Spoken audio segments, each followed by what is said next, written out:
उत्तिष्ठ वृषभरूढाय त्रैलोक्यं मङ्गलं कुरु।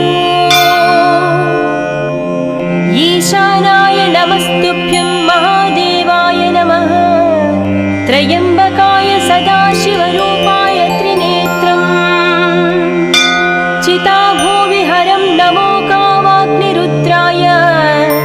नमस्ते नमस्ते चिदानन्दमूर्ते तव सुप्रभातम्। तव सुप्रभात वीरभद्राय चन्द्रशेखराय नमो नमः। विधिशिवश